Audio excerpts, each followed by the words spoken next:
Please help me welcome Nohea Tumale.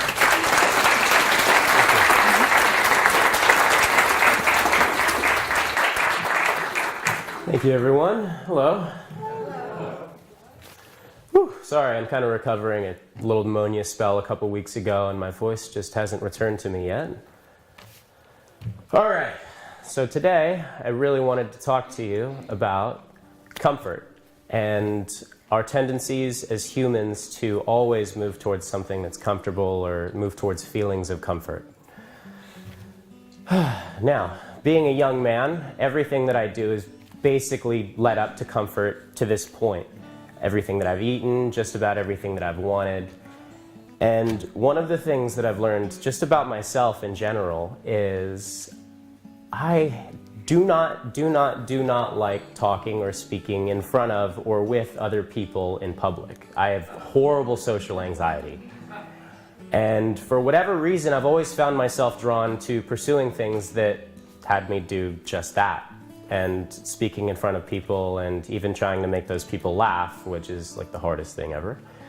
And the natural instinct that I always have is whenever I'm faced with situations of should I go outside, should I communicate with this person, or should I even answer a phone, I'm met with feelings of pressure and feelings of, well, I shouldn't answer the phone because what if it's someone who's asking me something and I don't know the answer? And what if I make a fool of myself? And what if I can't answer them? And I'll go through this series of 20 different questions in my mind. Meanwhile, the phone's rang twice and I haven't answered it.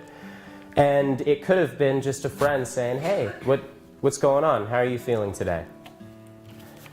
Now, in stepping out of comfort in answering the phone, it seems to a normal person like it's nothing. You're just picking up a button, or you're picking up a phone and pressing a button. But to me, it was knives put up to my body, knives put up to my head. What am I going to do? How am I going to react to this?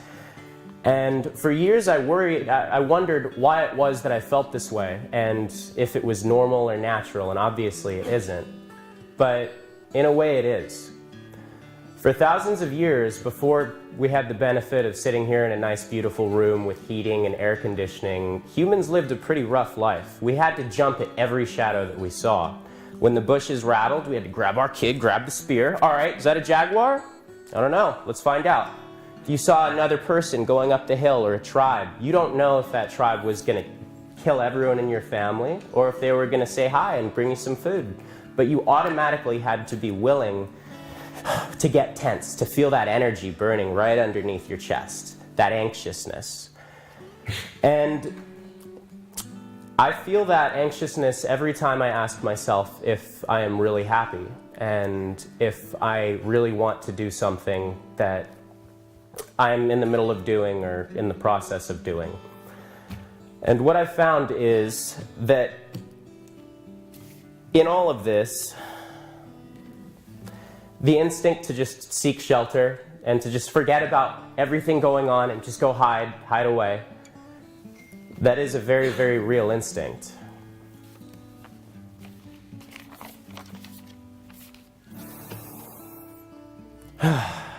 Gosh, sorry, I'm completely flustered right now. A little bit stressed out as I'm speaking about the stress. All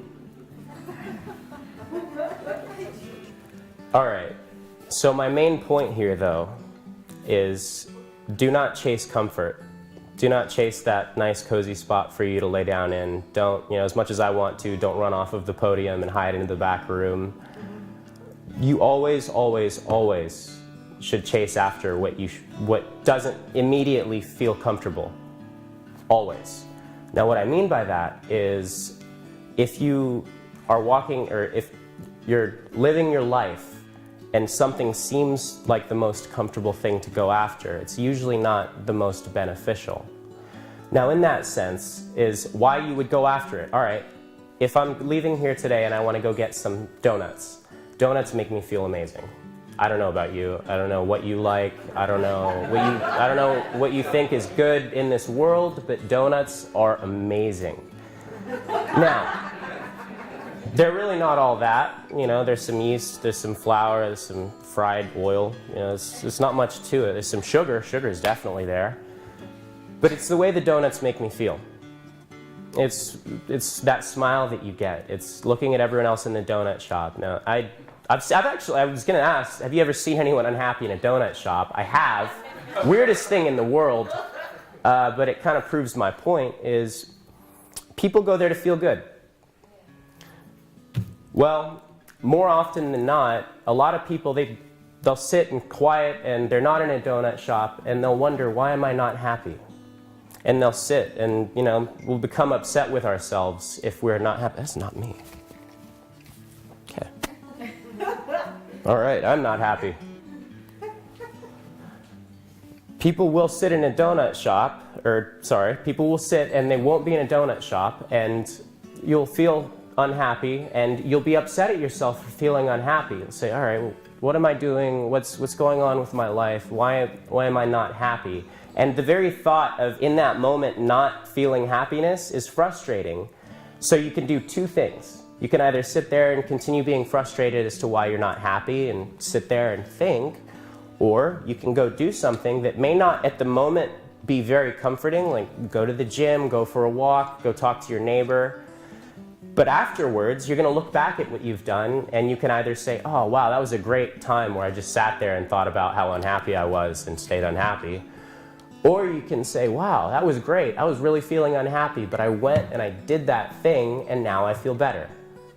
Now, in approaching what happens in that situation, you find that when you're sitting and you're contemplating why you're not happy, you're never really unhappy.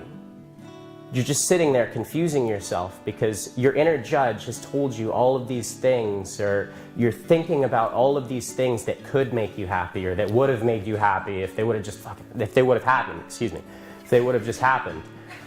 And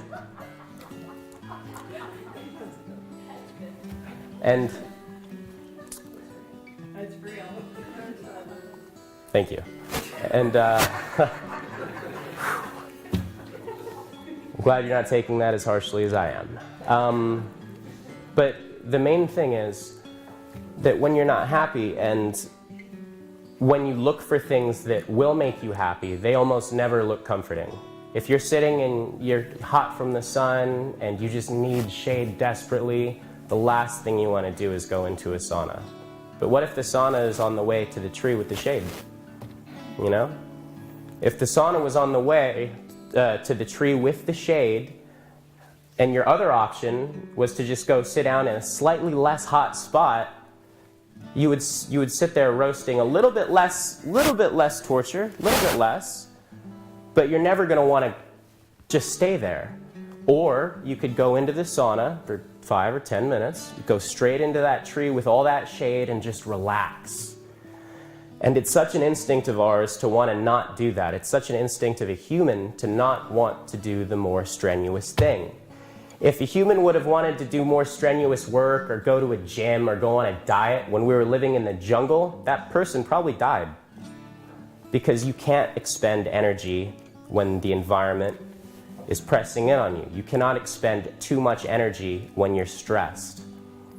But it's about what kind of stress that you're facing.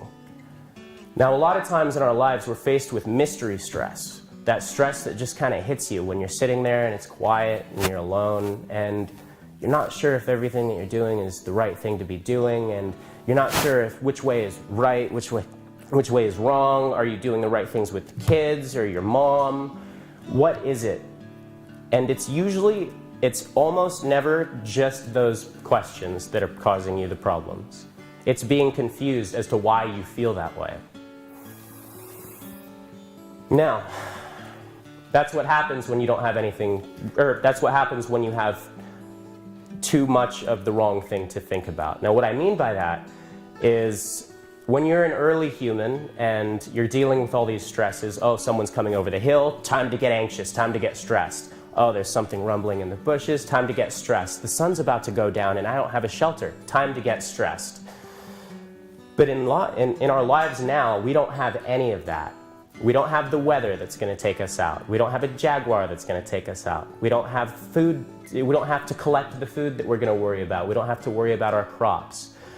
So we take all of this energy and all of this angst that we're built to feel as humans to keep us safe, and we put those into these smaller, more minute problems that we feel. We put those massive amounts of power that allow us to survive into, oh my God, this guy cut me off yesterday. I just can't get over it. This person at work won't stop. I just really want him to stop. I've asked him to stop. He won't stop. Or my mom, she just doesn't get it. You know, there are all these problems that seem like they're a tribe of the opposing village coming over the hill to take us out. And we feel with our whole body like we have to respond to that. And in that, that's where we get stressed. That's where we feel that, ooh, why am I this stressed at nothing? You know, that's where that comes from. And it's important to see that in dealing with that, you need to push yourself into more stress.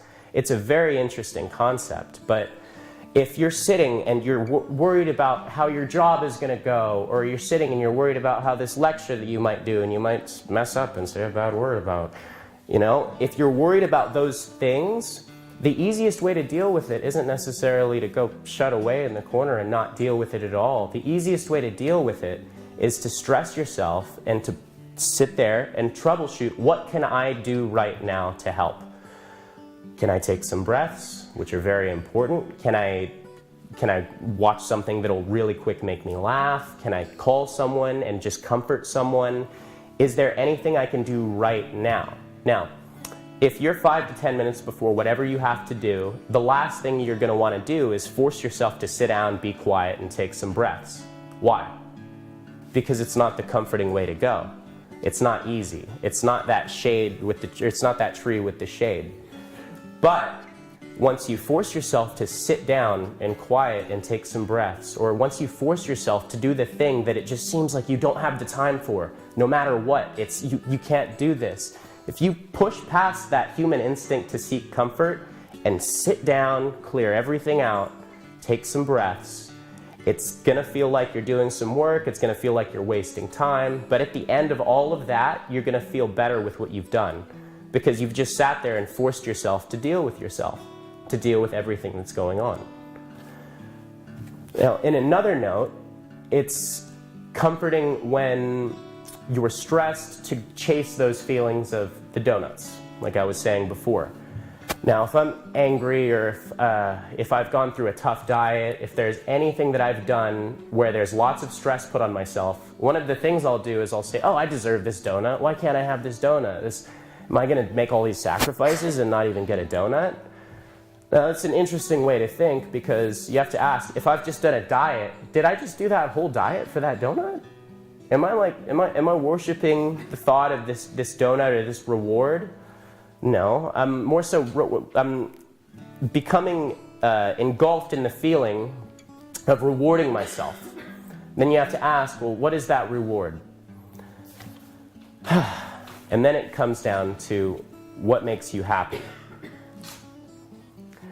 And I had to ask myself if going to get a baked treat is really what makes me happy as a human. You know, do I base my whole life around this, or is it just something that I'm chasing as a feeling?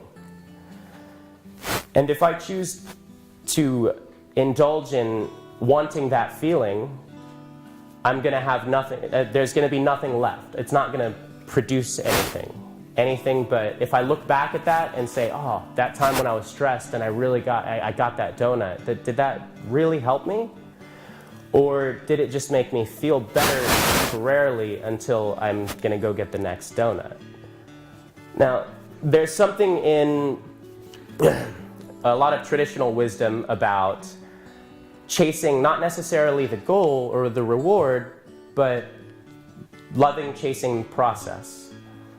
So as you're completing something, or as you're doing something, and as I'm doing anything that involves a massive amount of stress that leads me to say, oh wow, I really want this donut for some release, or I really want this or that, I'm really not trying to run away to the donut, I'm really trying to run away from that stress that I had just felt. You know, and that's all we try to do with things, is if we have a fight with people that we love, if we have a fight with random people, if something aggravates us, we always tend to run towards what's most comfortable. And if there's anything that I can get out of this speech that I've done, is to encourage you to sit down, take a few breaths, and think about what it is that's stressing you out. Breathe in deeper than you breathe out, and force yourself through 30 of those repetitious breaths. No matter how long it takes, no matter how slow and arduous of a process it is, it's really important to be able to pause. Or, if you really, really want to feel better about something, go for a long walk, longer than you would normally go. Any of those thoughts that you would have, oh, maybe it's too far, maybe I'd never walk, I'm gonna get lost. Like, this isn't even a good neighborhood. Any of these excuses that we have are those human instincts coming back up through our bodies, which have been around for thousands of years. Before we had these cities, before we had books, we had physical bodies. Those bodies react to things. If they react to all the stress that we put on it and we sit down and we try to deal with it and keep stressing out, our bodies are going to keep going into fight mode, and it's great if you live in the jungle. It's great if you need food. It's great if you need to wake up before the sun to beat the jaguar to the berry bush. You know? Those things are amazing, but they're horrible for living in this society that we live in today. Those feelings of angst and those feelings of taking things too personally or taking things as if they're completely dire, those things fade away as society grows and as we learn to love each other and we learn to be productive. So chase the road that is not comfortable. Don't run towards the tree with the shade. Run towards the sauna, and you're going to feel 10 times better about it afterwards than you would have spending an hour under that tree. But other than that, and my crackly voice, that is all I have to say for today. And I would like to thank everyone for coming, and I would like to remind everyone that we're humans and everything that we feel is normal and natural. Now, how we choose to feel about them is another thing. And you can't get down on yourself for feeling sad. You can't get down on yourself for feeling mad. You can't get down on yourself for wanting things. But you can definitely get it on with moving all of that in the right direction. And with that, I leave you with peace, and I hope everyone has an amazing rest of their year. Thank you very much for listening to me.